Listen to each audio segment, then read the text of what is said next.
Welcome. I'm planning on doing a little tutorial to help people who are playing the game for the very first time, because there have been a number of changes since I last did a video like this. So, Demonologist, when you first play the game, you're restricted to easy difficulty, which is fine. It's good to get used to the game.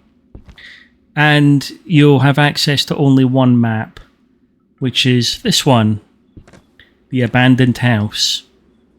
Okay, so you always start off in a tent, pretty much like all these style of games. And you'll have no money, so you'll only be given the default equipment. So let's have a look and see what we've got. So here I'm holding a EMF reader. Okay, it's normally located over here. I picked it up earlier. The EMF reader is an excellent tool for your very first job. Okay, so the very first job, if you look at this screen, is to detect the type of ghost. Okay, use your tools to detect the type of ghost and open your tablet to select the ghost type. That's mission number 1. Written next to it is something quite important.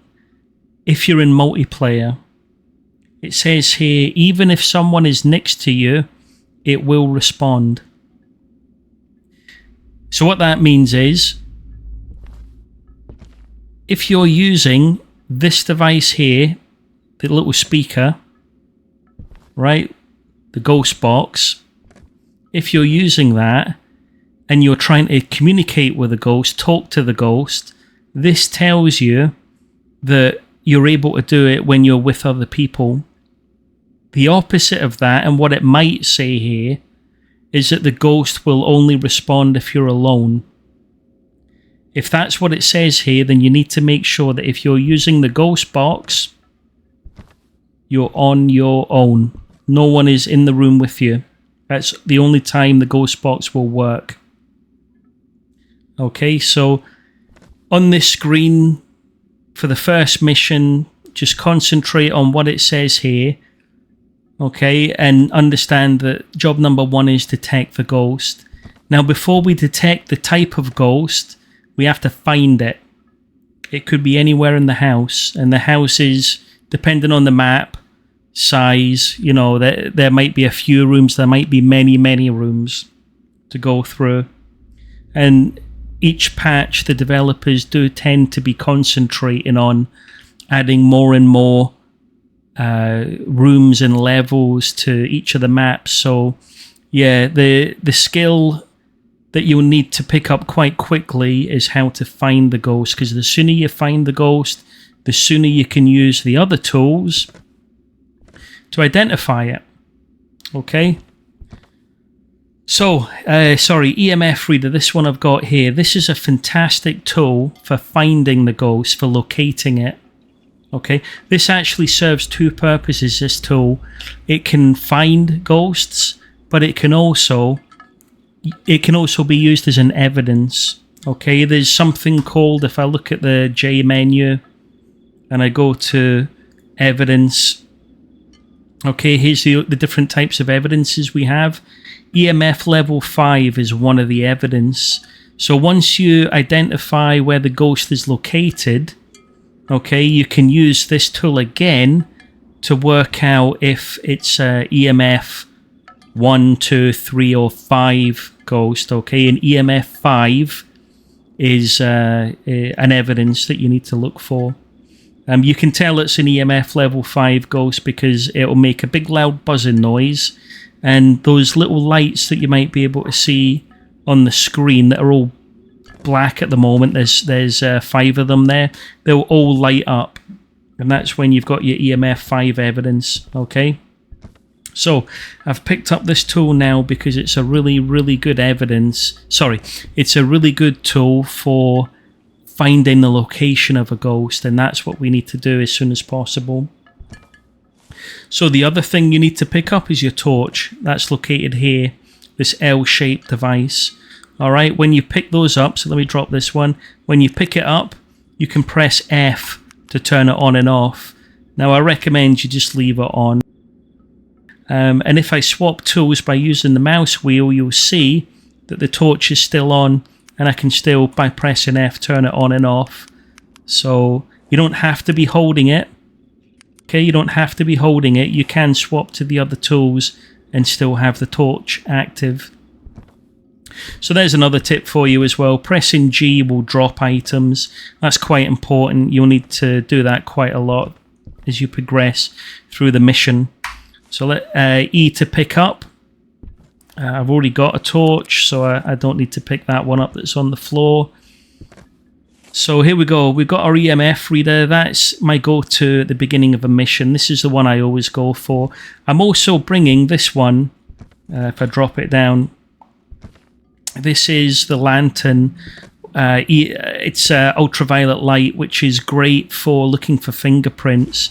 So the reason I'm taking this is I don't have any other tools that are really any good for finding the location of the ghost.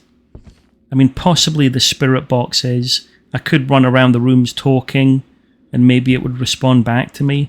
But I'm using this tool once I've found the ghost. I'm going to use this one to find it, and I'm going to use that lantern to look for a little bit of evidence. So again, that lantern is very good for finding fingerprints. Maybe we'll see that later on. So, here we go. We've got the EMF device. Let's make our way into the house. Now, in easy mode, the ghosts are normally quite placid. They're not going to attack you off the, right at the beginning. They're going to give you time to try and find them. So we walk through, press E to open the door. Now what I like to do is turn the light on in this room. This is the kitchen. And I'll just walk through and into the living room. Now quite often you'll get jump scares here. Right. So there we've got some spooky music. You'll need to try, as you play the game, you'll need to try and identify what is a jump scare, an environmental jump scare, and what is the actual ghost interacting with you. That sound is just environmental. The developers put it in there to scare you. It doesn't mean you... Oh, that was another jump scare. Here we go. I've actually got my first bit of evidence. The fireplace went up. EMF reader started pinging. See, we've got a 3. Kind of wasn't expecting to find the ghost this early. So we've got an active ghost. And it's based in the living room. So ghosts don't tend to wander too far, okay? The living room ghost will sometimes come into here, right? But generally, it will stick to the living room. So once you've found the ghost location, expect it to pretty much always be here. Now I'm looking at the TV for fingerprints. There we go. We've actually got one.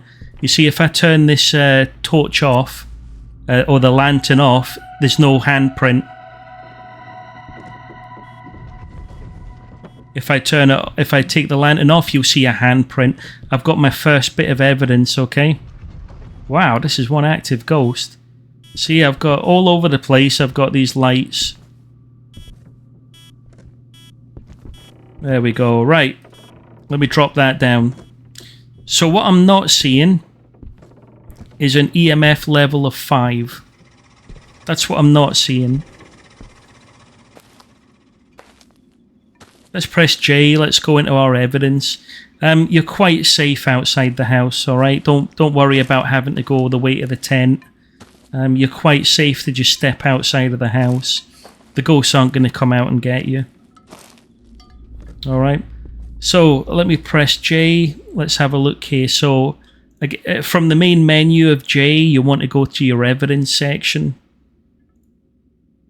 And let's have a look at the evidence. So EMF level 5.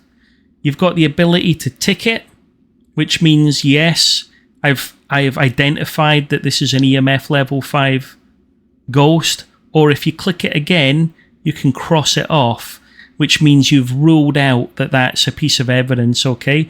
Now, for EMF level 5, I can't rule out anything yet, but I haven't seen EMF level 5, so I'm going to leave it blank. What I can tick is fingerprint, okay? That was that handprint that we saw on the television. I'm going to tick that, and what you'll notice is it's filtered the left-hand side of the screen. So again, if I untick it, we've got no evidence. It could be any ghost at all. And as you start ticking evidences, it will narrow it down until you have just one. Now, every ghost has 3 pieces of evidence. So by ticking the boxes, that one, and say that one, that isn't a ghost. There isn't a ghost for that. But if I go EMF, ESO, and Spirit, you'll see yokai is available, right? So that's how you basically filter down the evidences to find the correct ghost.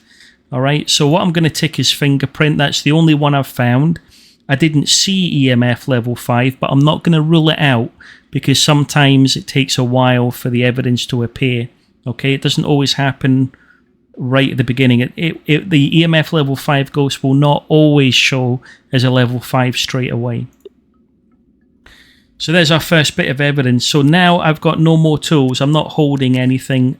I dropped the EMF reader in the house and I dropped the lantern in the house. You should always do that at the beginning of a game. When you're finished with a tool, drop it in the house. Okay? If I wish to die right now, I would lose everything, including what's in the tent. It's not like if you take a tool into the house and then bring it back out again, and then you die. It's not like you get to keep that equipment. You don't. You lose everything on the mission. So when you're finished with a tool, just drop it in the house, all right? That's the easiest thing to do, and it's what I do most of the time. So anyway, let's just work ourselves left to right.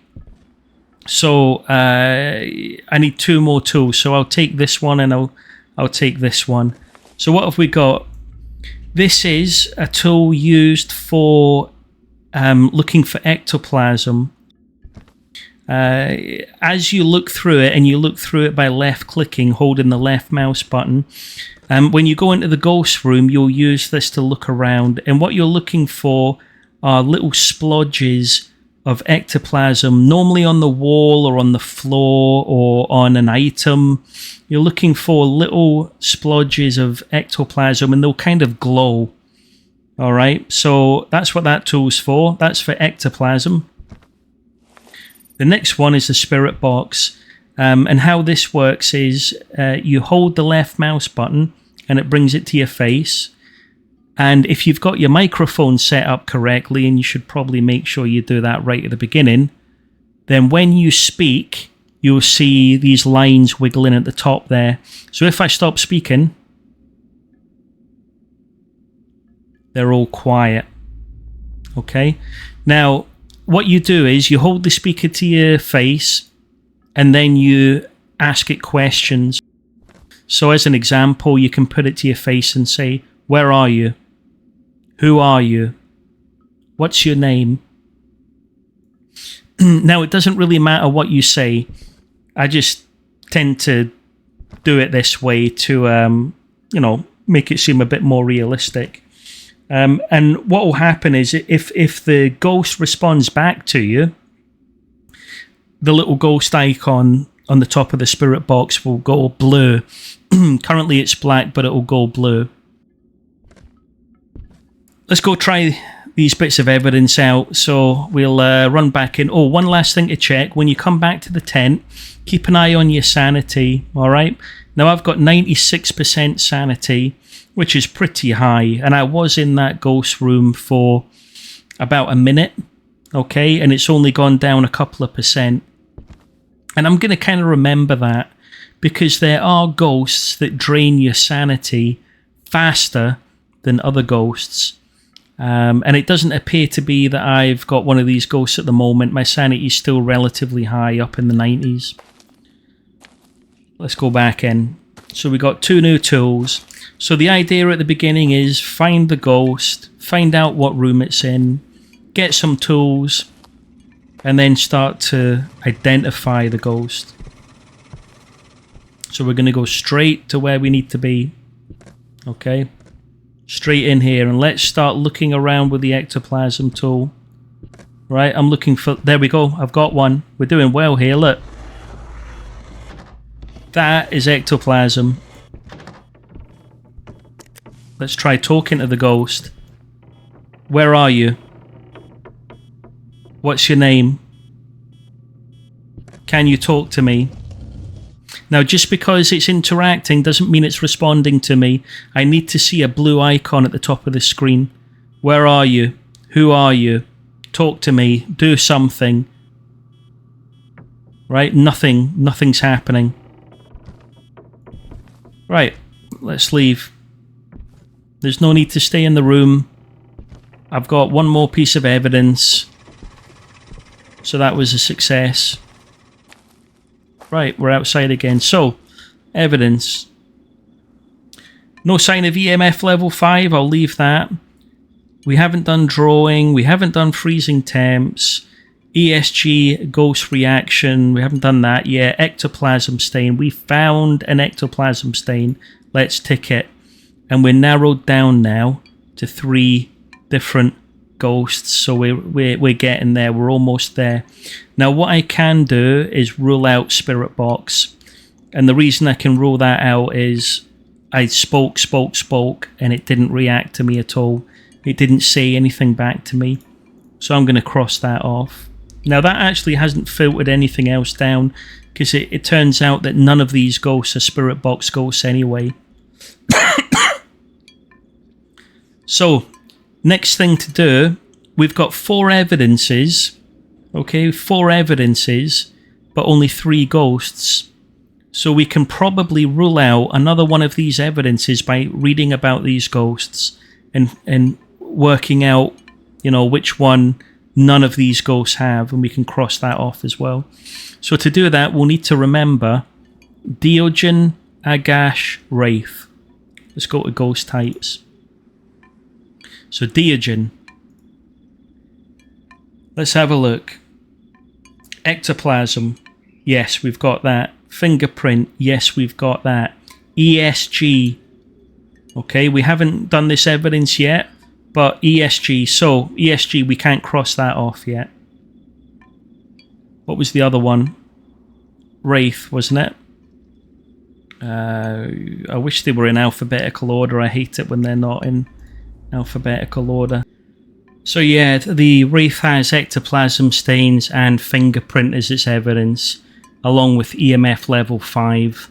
Now, EMF reader we have in there, I've seen it beep 3 and show the number 3, but I've not seen it go to 5. I'm not going to cross that off, but honestly, I really don't think it is a Wraith.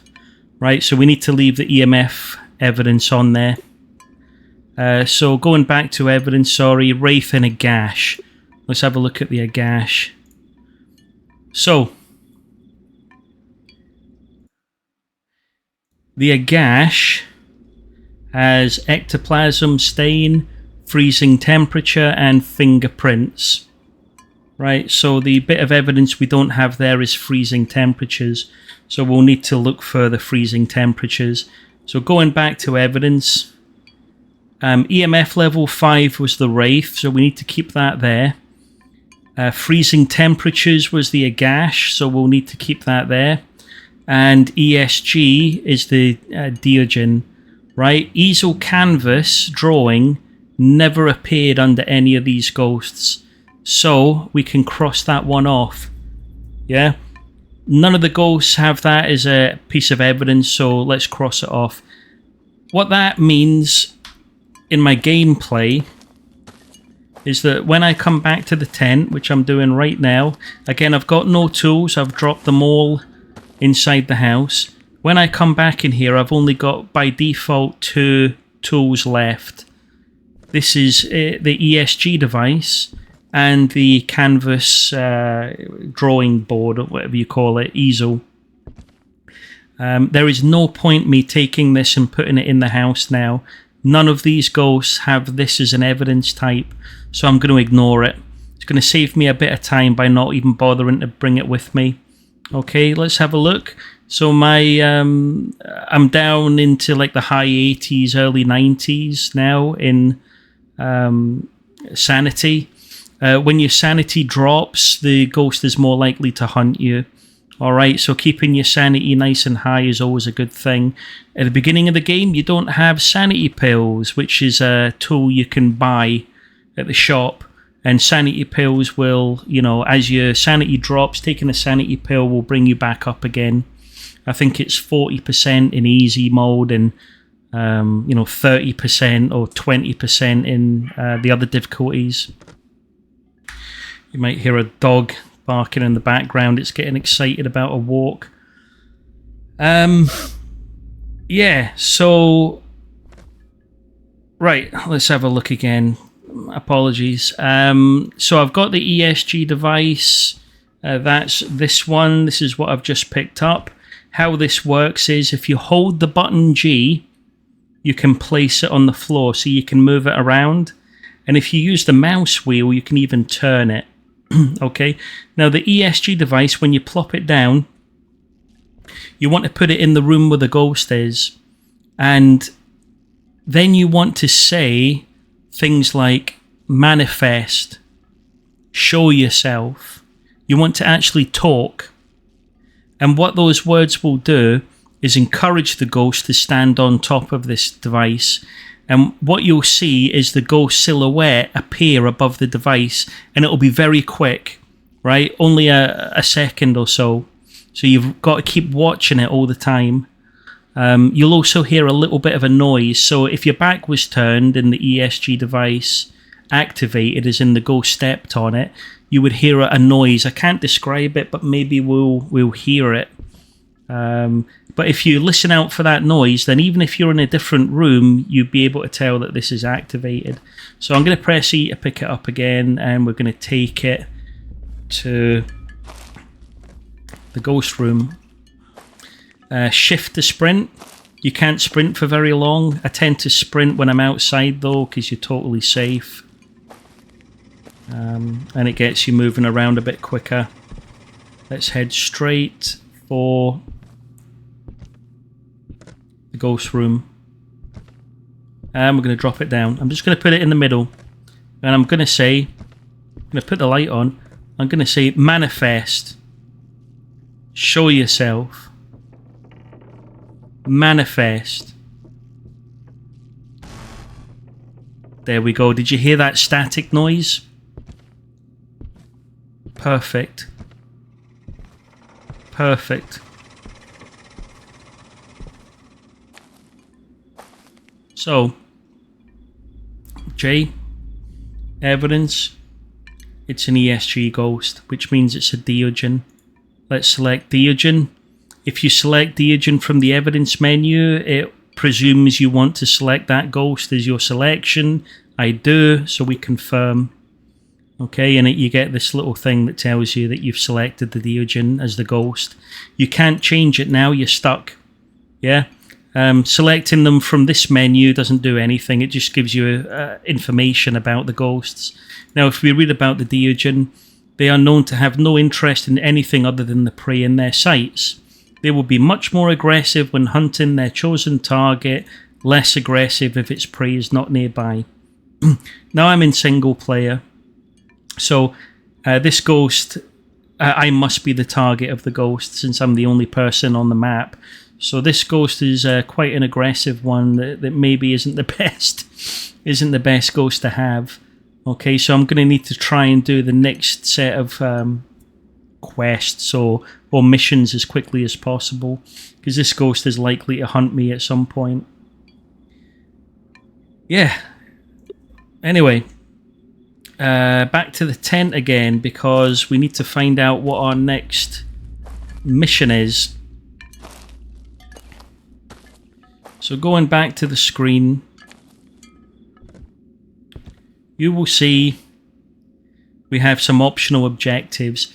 Now, it says optional objectives because you can actually leave the mission right now. Let me show you that. Now that I've identified the ghost, I could just leave. And you do that by coming to the car and using the door. Okay, if I was to do that right now, I would leave. It would take me back to the base of operations and it would tell me whether I was correct or not. You don't have to do this objectives that we're about to do right now, okay? But if you want full map completion, you have to do all the optional objectives, and there's 3 of them, plus the actual exorcism of the ghost. Alright?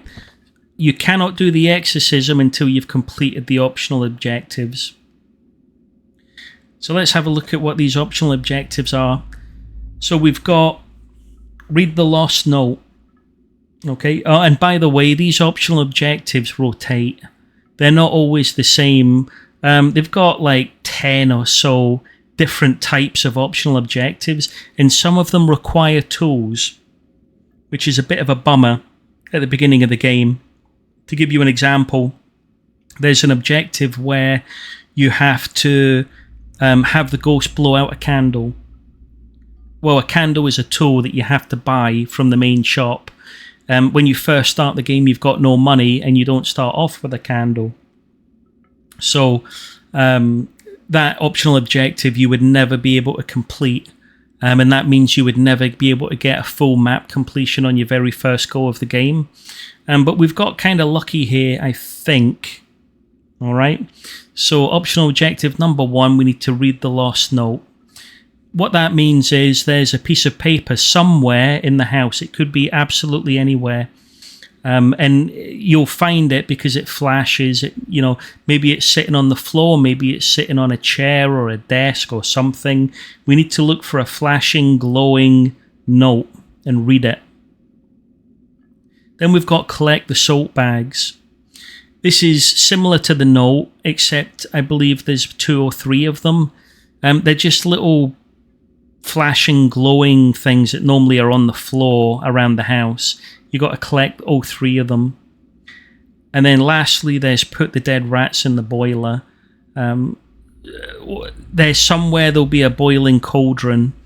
And again, we need to go around the house looking for any glowy dead rats. We need to pick them up and then put them in the boiling water to complete that optional objective.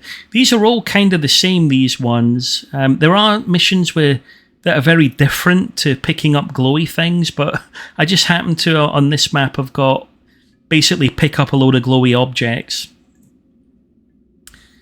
So let's go back. So now I kind of know what my objectives are, and I think they added the objectives to the menu system here.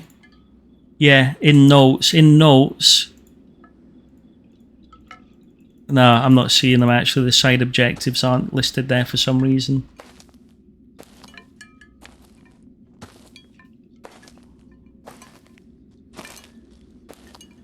So find the note, find the salt bags.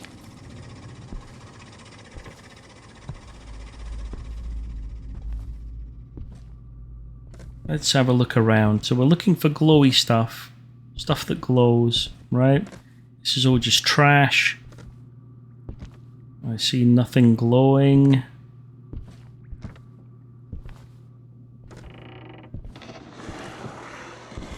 The ghost is active. Here we've got a dead rat. Let's pick that up. And we've got a note. So let's read the note. Gives you some background. You could read that if you wanted. Oh, that was an environmental jump scare. Right, so we've got lots of glowies in the next room as well, the ghost room. So I've got 1 rat. I need to drop this in boiling water whenever I find it. There's a salt bag. Let me pick that up. We got anything else glowing in here? Doesn't look like it. I don't really want to stay in this room for too long because it's where the ghost is. So in this door, we can go downstairs into the basement. And in the basement, I'm seeing another rat. I can also hear boiling. Let's pick up that rat. And there we go. There's the boiling cauldron. So holding a rat, I'm going to press E to drop it. There we go. And I believe there's a third rat somewhere, so we need to try and find a third one. Right, I don't think it's going to be down here though. So, looking for anything glowing. We've completed the note objective. That was easy enough. So we're doing quite well. It's been throwing pictures, look. Yeah, nothing down there. So always look at the floor. Now there is an upstairs area, which is a new part of this map. This is all new up here. So let's just go up, have a look around. We're looking for anything glowing. You could turn on lights if you want, but they're likely to blow.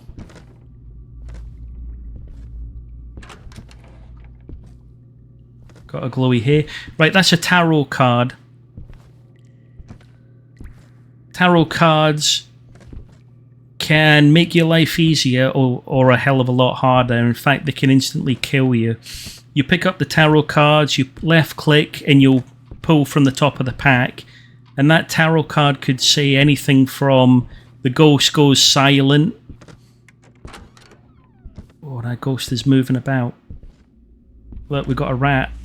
That's great. So let's just stay in here. Oh, we've got a salt bag, which is perfect.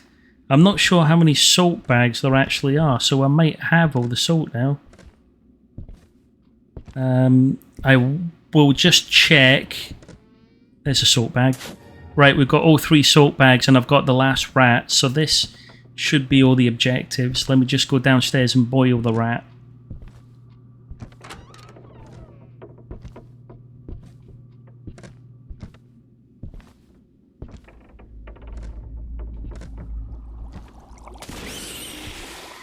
Done. You hear that little spooky noise? That means the quest is complete.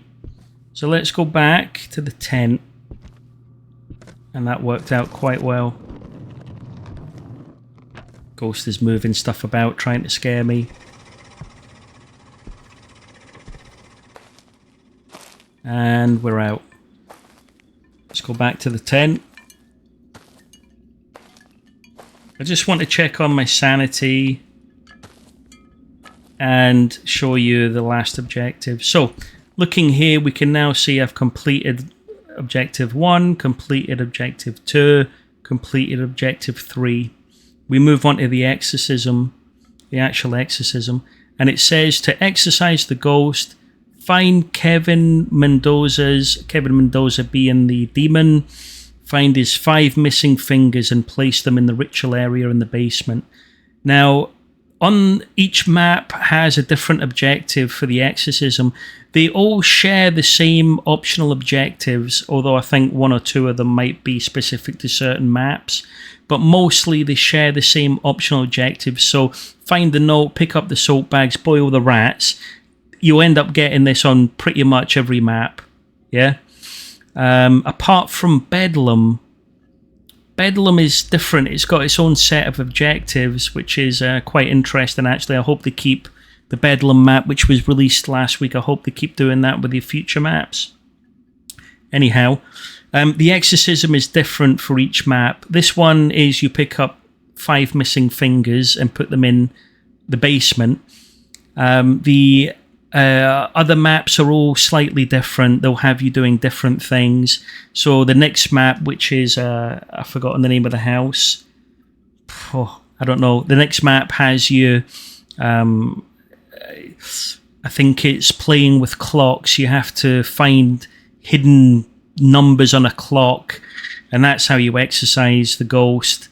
The quite an interesting one is the hospital map, which has you build a gun and shoot the ghost with salt, I believe it is, or holy water, I can't remember. So yeah, it's different per map, but always the same.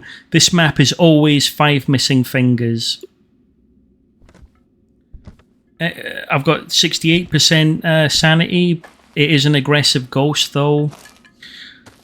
So what that told me on the screen was I have to find 5 missing fingers, and unfortunately those are anywhere in the house, and they are exactly the same as what we've just done.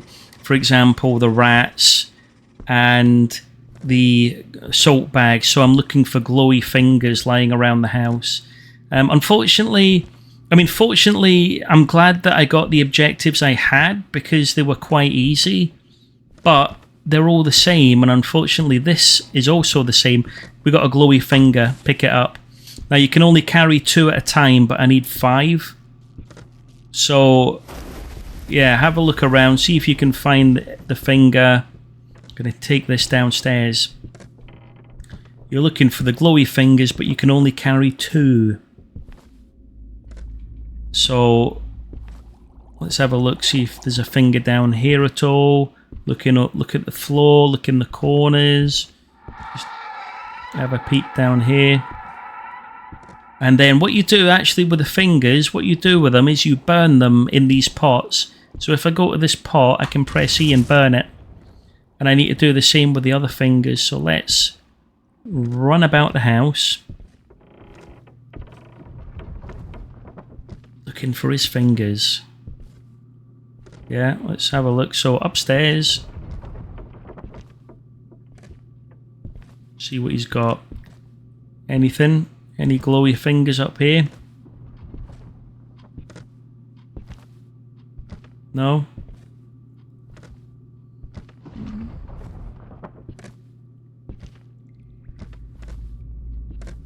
No. Tarot cards always confuse me, make me think I've got a finger. No, nothing in here. So upstairs is clean. Let's head down. Looking in all the corners, that could be hidden away in any corner. Yeah, maybe we'll try turning a light on down here to make it easier. Could be on a chair. Could be on the floor. There's one, look, we got one here. Let's go into this room. We got another one, we got 2. Right, I can't carry anymore. So let's head off and burn it.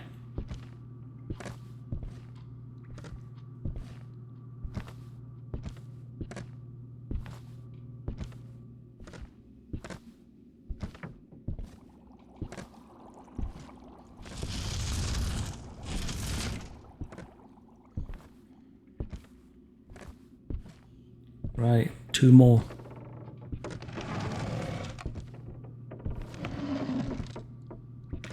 Two more fingers.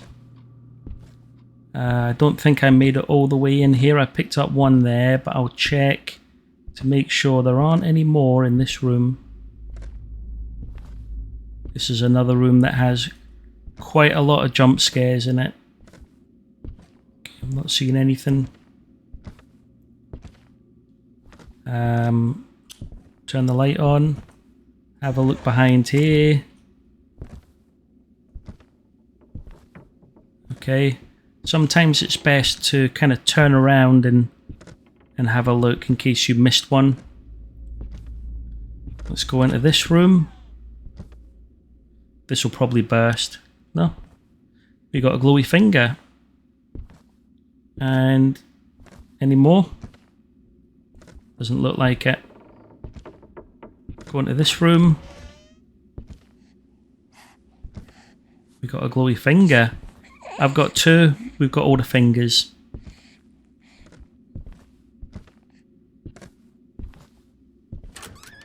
Burn them.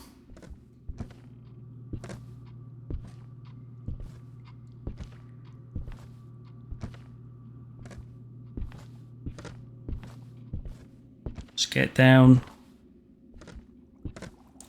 Burn these ones. And that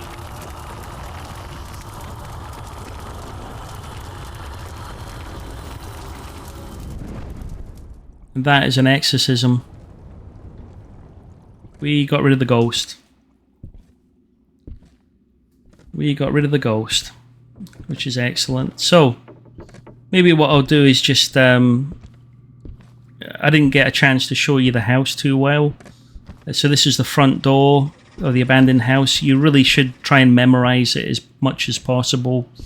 Okay, this is the kitchen, the first room. I tend to turn the light on in here when I first come in at the beginning of the game. I head left into this like study area, and Then I turn on this room, the living room light. The reason I turn this one on is it also illuminates the upstairs. So you're kind of illuminating 2 areas with one room. The more lights you turn on, the more likely they are to burst. Yeah. So we've got, maybe 3 or 4 lights on around the house at the moment. So if I was to try turning any more on, they tend to blow. Yeah. Keep as a little amount of lights on as possible is what I'm saying. So anyway, from the living room here, I tend to come through and go downstairs when I'm looking for the ghost to see if it's down in the basement. Then I'll make my way around here, up the stairs. I'll pop into this room. Whoa, that's a jump scare I've not seen before. I'll go into that bathroom. The upstairs is very small. It's just those 2 rooms. I'll then make my way looking for the ghost in this hallway. I'll go into the workshop area, which is down here. I'll have a look around there. If I can't find it, I'll make my way through this big, narrow hallway, which takes you to 2 rooms. It takes you to a library, which is here on the left. Okay, lovely library. You get lots of jump scares in here as well. And the bedroom. Okay, now there's little hidden kind of gems. If I was to stand here and say Magna, you'll get a jump scare. Okay, the same thing happens over here. If you look around, there's something written. I think it's, yeah. So we've got Victoria. Okay, that disappears and opens up the room. We've got another little area here. Anger. That doesn't do anything. But there should be a little cockroach that comes out and opens up another hidden area. And from this little area, we've got Dream. Basically, if you see any writing, if something says a word, say it out loud. And normally, there'll be an interaction you can do.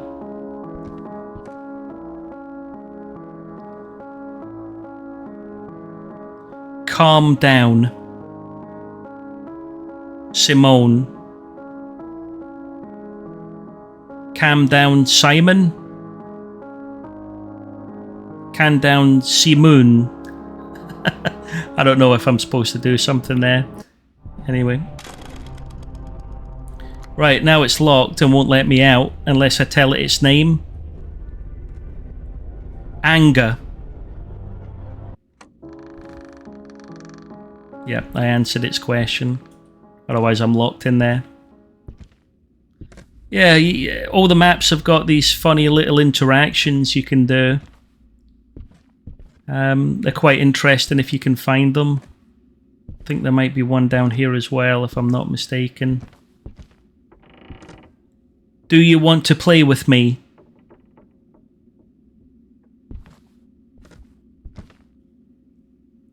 No? I don't know if that's an interaction or not. Ball.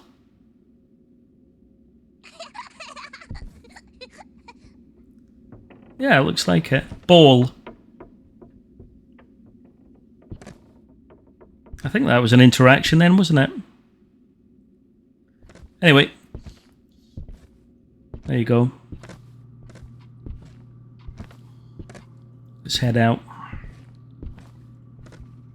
We're totally safe. The ghost is gone now. So if you manage to exorcise the ghost, then use the time after to investigate the house, find out any secrets it's got, understand its layout. So I got 30 odd sanity to spare, so that's all good. You can see that we've completed the exorcism. There's nothing else to do. This is mission complete, basically. Let's go and see what happened. back to the safe house. So back at the safe house, you get a report, and it tells you how much you've earned. So for finding the correct ghost, I got $900 along with 30 experience, 2258, so forth, so forth, so forth. You get the most amount of money and experience from identifying the correct ghost. Okay, so it's quite important, if you can, to identify that ghost as best you can. Now it's up to you whether you want to do all the optional objectives. You don't have to. You could just leave after you identify the ghost, and I probably would recommend you do that the first few times, because if you can correctly identify the ghost, you'll get given a decent amount of money, like 900 for example. So what can you do with 900? Well, you can come over to the tools menu and you can buy any of this stuff here on the right hand side. So I've got a few tools at the moment, but you would have 0 for all of these basically.